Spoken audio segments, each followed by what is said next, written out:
James Bridgers was born in Kenansville, North Carolina. My parents attended college together where they met, and then they started their family. I am the second eldest of five children.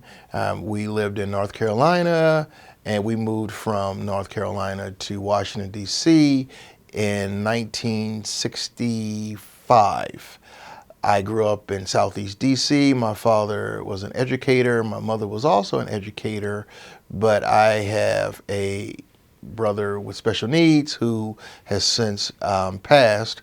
But nevertheless, we moved from Southeast DC to Northeast DC, and I grew up in a section of the city known as Riggs Park that's located adjacent to Fort Todd Metro Station. I attended the District of Columbia Public School System, LaSalle Elementary School, Backus Junior High School, and then transitioned to Archbishop Carroll High School, where I graduated in 1981.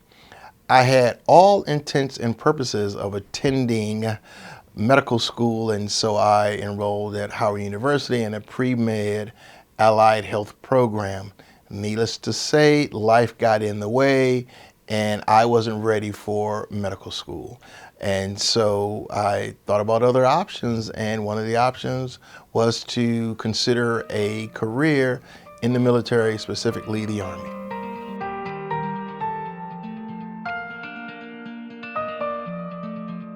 So at the age of 24, I enlisted in the Army, and I started in around 1986, 1987 time frame, and I spent 30 years of combined service in the United States Army Reserve and in the Army itself, which included basic training, advanced infantry training as a combat medical specialist, which is now termed a healthcare professional, regarding the military occupational specialty. So I did 30 years, and so I have five MOSs, as they are affectionately termed, the military occupational specialties. So I have MOS as a healthcare professional, a military police, a nuclear, biological, and chemical and explosive expert, a logistician, information operations manager, and then of course the senior leadership course that I ascended to as a command sergeant major at the general officer level and the flag officer level, I should say.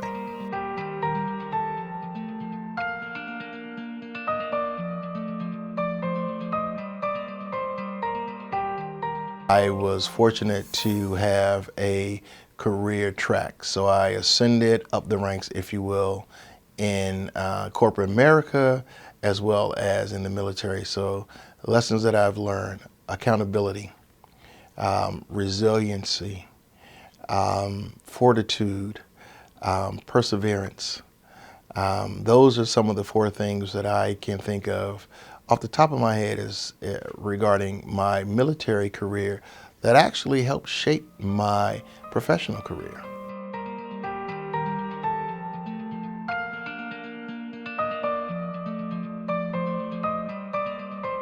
So I transitioned from the military, I returned back to school. I knew that I had maintained the level of discipline that I wanted. Had, again, thoughts about returning to med school, but quite frankly, in my mind, I thought I was a little too old to be an entry-level pre-med student. So I received a bachelor's in psychology, a master's in health education, a master's in business administration, a master's in theology, and I received a fellowship to attend the University of Maryland as his first African-American male to graduate from the School of Public Health, college, Department of Family Science, I should say, and it has changed since then, but it was a great opportunity to use not only my education track, but also strengthen my career track. After having so many years in the military and so many military occupational specialties, my heart was in public health, and I wanted to return to local government to be in public health, to use all of the skills that I had garnered after so many years, about 25 years. I returned to local government at that time in another jurisdiction. And so all of those skills served me well as I joined Montgomery County's local government staff. I started as its deputy health officer, served as its acting health officer and chief of public health during the height of COVID, its chief of public health, and now I proudly sit as a proud service member as its director of the Department of Health and Human Services.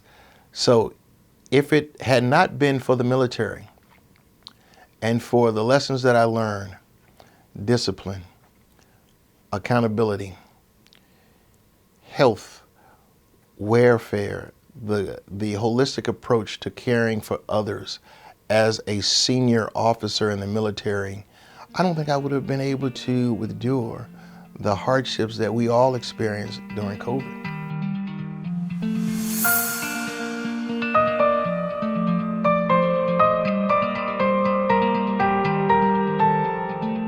So we are a band of service members, a band of brothers and sisters who are committed to serving each other, serving their unit, and to serving this country.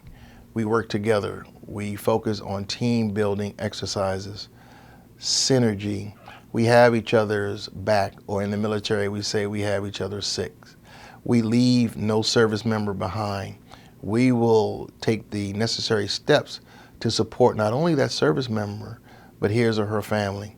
So it is the essence of a band of service members together that strengthens that bond of camaraderie, of lifelong friendships, of support mechanisms that serve all of us before, during, and after deployment to points of foreign wars or even internal crises that makes us strong. That's the bond, the common thread that unites us.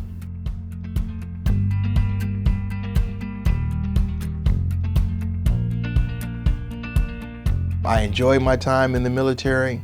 It served me well. I learned a lot of skills that have really sharpened me now to be in a point to not only lead others, but help educate and provide services to others who may be in need or who may need an opportunity to understand. There's a certain level of understanding that grows with you as you learn in the military system. And so it's a great way to begin one's career, either whether you're in the middle or even at the end. There are volunteerism spaces that you can support in the military.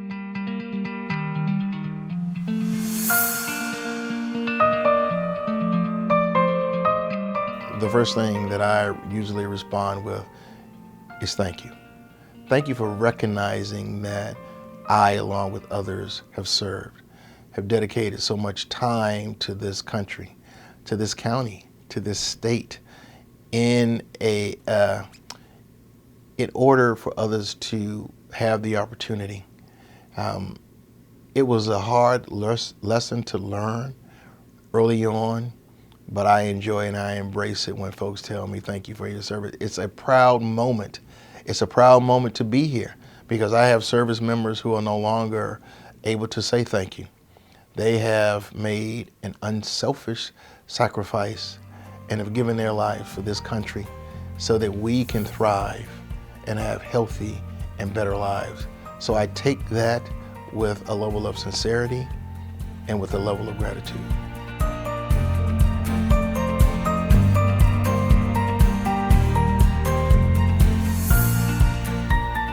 It was a great ride.